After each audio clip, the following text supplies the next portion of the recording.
In March 1975, a government advisor handed the Prime Minister a report that should have told the truth about British Leyland. It did not. Parts were deliberately removed before publication. A Prime Minister's personal friendship protected a man the report recommended should be sacked. And £1.4 billion of taxpayer money was committed on projections critics called fantasy from day one. This is the story of the Ryder Report. British Leyland began as an ambitious merger announced on October 5, 1968, with the intent to unite Austin Morris and Leyland Motors into a single industrial champion. On paper, the company controlled more than 30% of the UK car market, an empire of storied marquees, sprawling factories, and a workforce that numbered in the hundreds of thousands. But beneath the surface, the merger created an unstable giant. Dozens of overlapping model lines competed for the same buyers. Production was spread across more than a dozen plants, each with its own management structure and union agreements. By the early 1970s, British Leyland was less a coordinated corporation than a patchwork of rival fiefdoms, each fighting for scarce investment and attention. The cracks widened as the global oil crisis struck in 1973. Car buyers vanished almost overnight. British Leyland's sales, which had already been slipping, collapsed further, forcing the company to plead for help. The Treasury responded with a £50 million emergency loan in December 1973, just to keep the lights on. Even this lifeline came with warnings. The cash was a stopgap, not a solution. Internal projections showed that without radical change, the company would burn through the money within months. Industrial unrest made matters worse. In 1974 alone, British Leyland plants suffered more than 6,000 separate stoppages, ranging from wildcat walkouts to protracted strikes over pay and conditions. The company lost nearly 11 million man-hours that year to industrial action, a figure that dwarfed even its most troubled competitors. The climate of confrontation on the shop floor was matched by confusion in the boardroom. Decision-making slowed to a crawl as managers struggled to reconcile the demands of nearly 500 separate union agreements. The result was paralysis. New models were delayed, quality slipped, and costs spiraled. By the end of 1974, British Leyland's share of the domestic car market had already fallen to 30.8%, down from the heights promised by the original merger. The company's losses mounted, £71 million in 1974 alone, and the prospect of bankruptcy became impossible to ignore. For the Labour government under Harold Wilson, the collapse of Britain's largest car maker was unthinkable. The risk of mass unemployment, regional economic shock, and political fallout forced ministers to act. But the scale of the breakdown defied easy answers. The Treasury's own analysis warned that up to 1 million jobs, direct and indirect, were at stake if British Leyland failed. Yet no one inside government could agree on what had gone wrong or how to fix it. The volume car business, the supposed engine of the merged company, was losing ground to Ford, Vauxhall, and an influx of foreign imports. The group's structure, designed to preserve every plant and every brand, had become its weakness. In this climate of confusion and impending disaster, ministers concluded that only an outsider could cut through the chaos.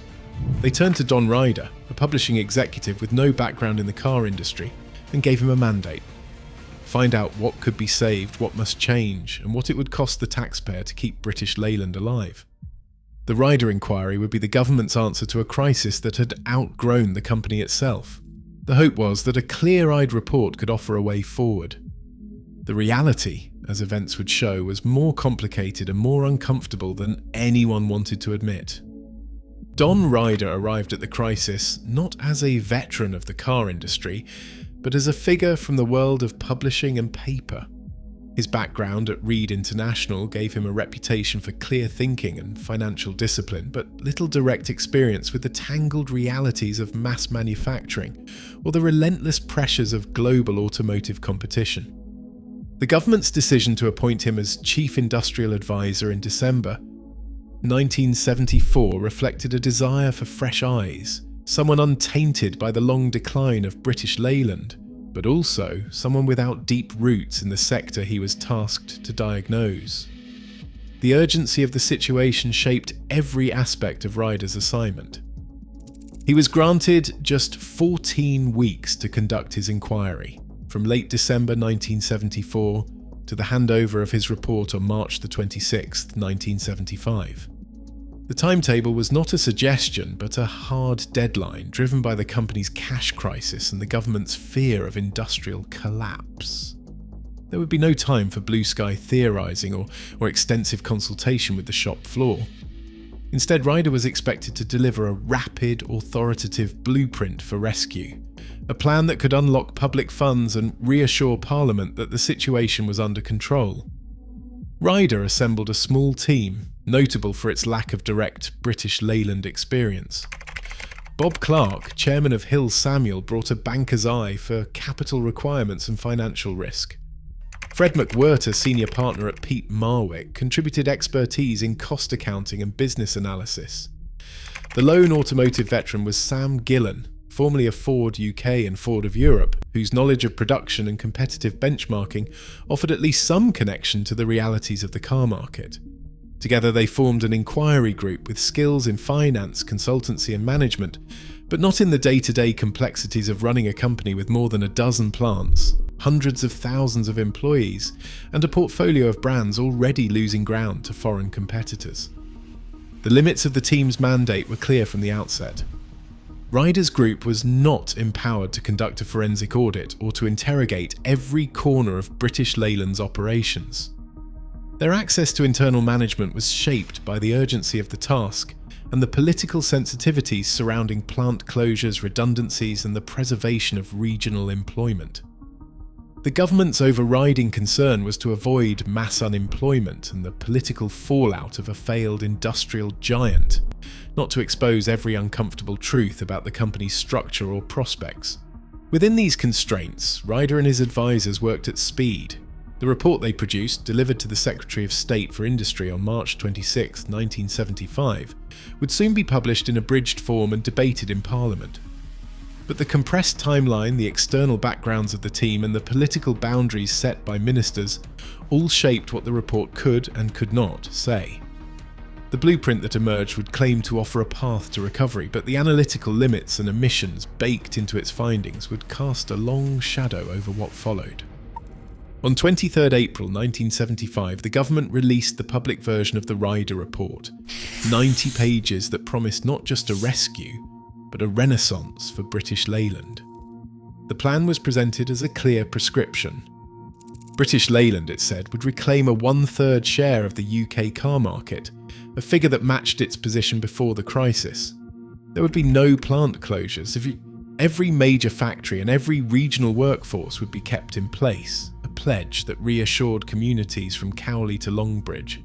The company's unwieldy sprawl would be reorganised into 4 subsidiaries: Leyland Cars, Leyland Truck and Bus, Leyland International and Leyland Special Products. Each would operate as a distinct business, but all would remain under a single holding company, preserving the group's scale while promising sharper management. The headline numbers stunned even seasoned members of Parliament. The report called for a capital injection of £900 million, rising to £1.4 billion over 8 years. This was not just a bailout, but a long-term commitment, public money on a scale rarely seen outside wartime. The financing tables embedded in the report projected not only the government's investment, but also the expectation that British Leyland itself would generate a similar sum internally through improved performance and cost savings. The message was direct. With the right structure and enough capital, British Leyland could return to profitability and global competitiveness. Harold Wilson, the Prime Minister, seized on the report's optimism. In his statement to Parliament, Wilson declared that the government would act on the Ryder recommendations without delay. He described British Leyland as essential to the nation's industrial future and insisted that the plan would protect jobs, secure export earnings and underpin regional economies.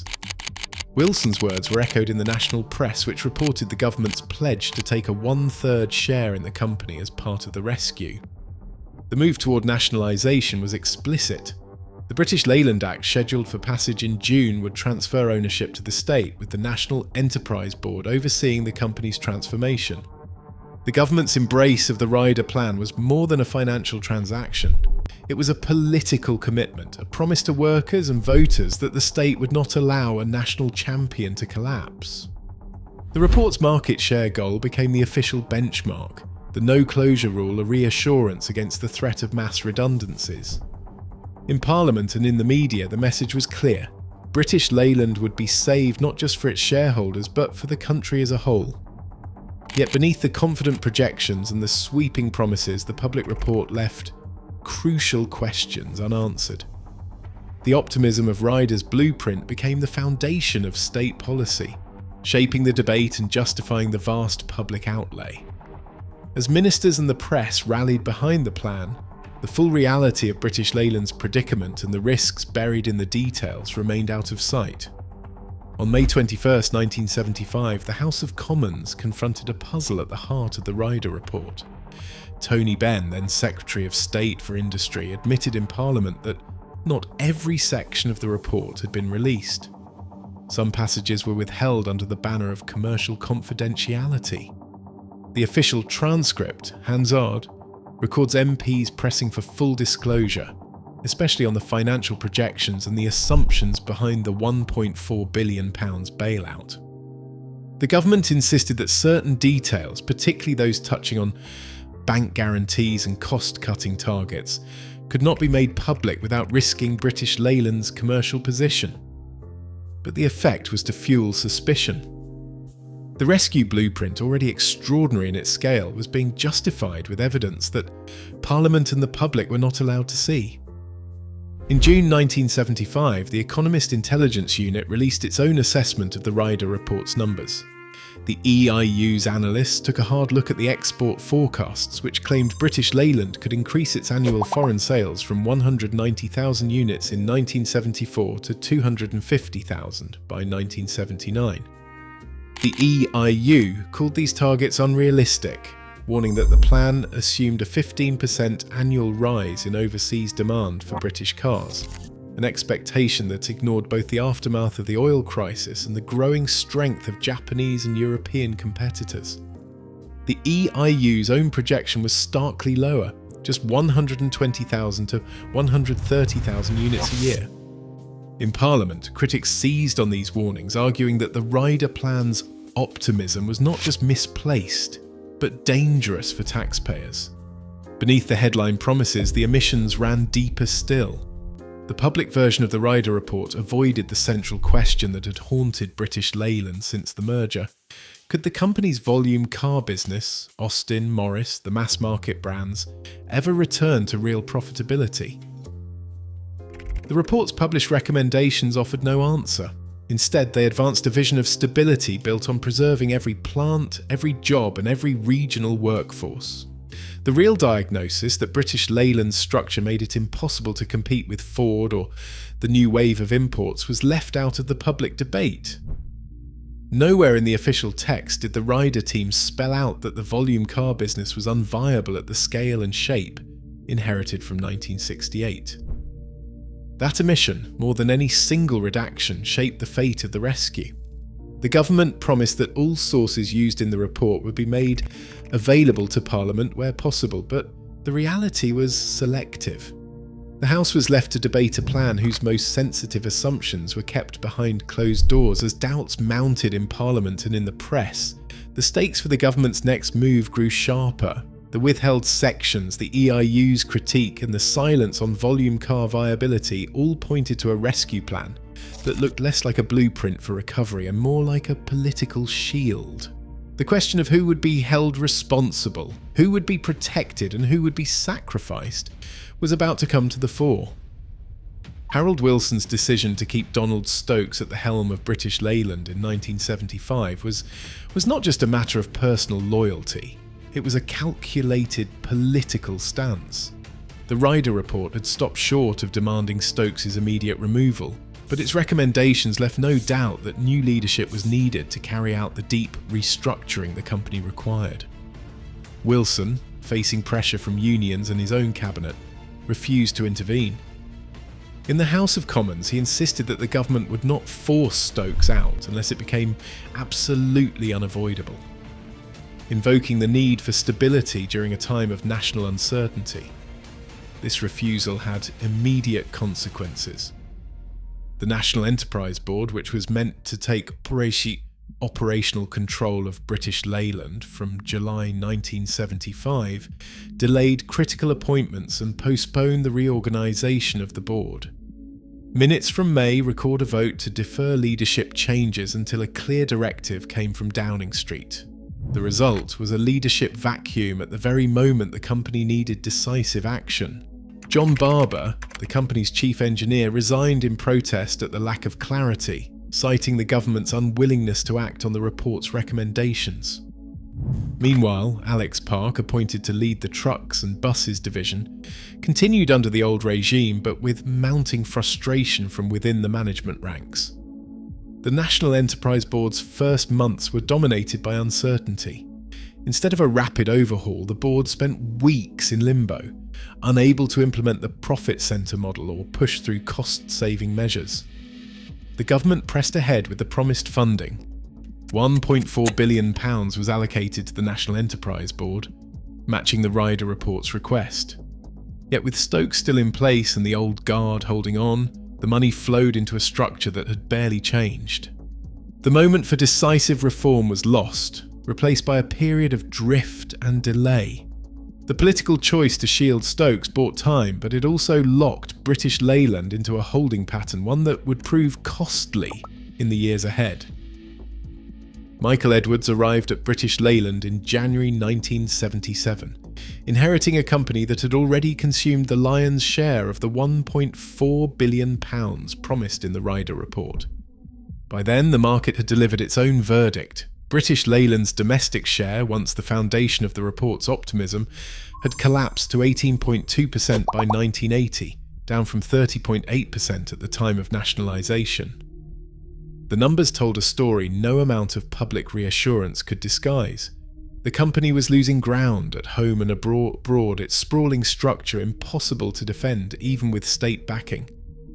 The promised renaissance never materialised. Instead, Edwards was forced to do what Ryder's plan had explicitly avoided: close plants, cut jobs and abandon historic truck marquees that had survived the merger but could not survive the market.